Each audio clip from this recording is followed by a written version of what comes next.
How is rent calculated for commercial properties? In today's fast-paced real estate market, understanding how rent is calculated for commercial properties is more important than ever. With many businesses reassessing their leases, this topic is trending among property managers and tenants alike.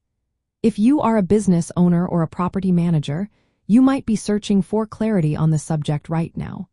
Let's break it down in simple terms. Rent for commercial properties can be calculated using several common methods, depending on the lease type and specific property details.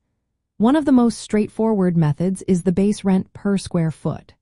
This approach calculates rent based on the size of the lease space, expressed as a rate per square foot annually.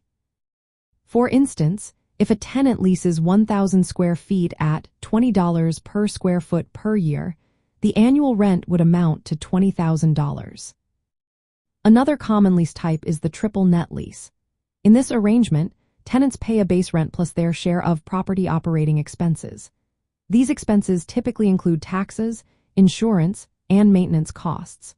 The additional costs are allocated based on the tenant's lease square footage compared to the total leasable area. This means the total rent includes the base rent plus a proportional share of common area maintenance fees and other expenses. Then there is the gross lease.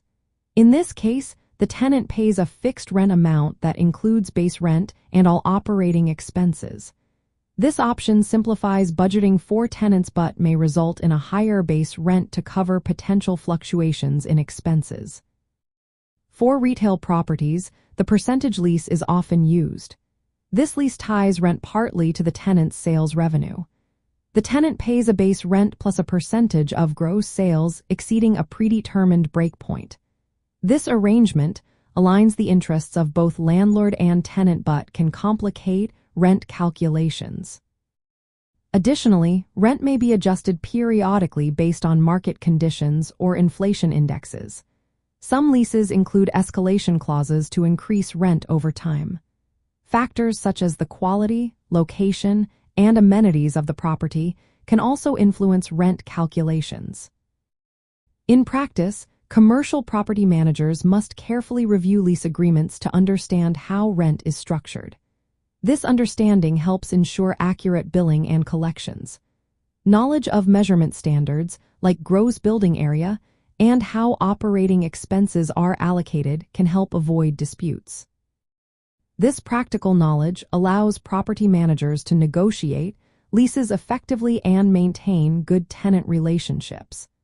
Understanding these methods can significantly impact budgeting and operational success in the competitive field of commercial real estate.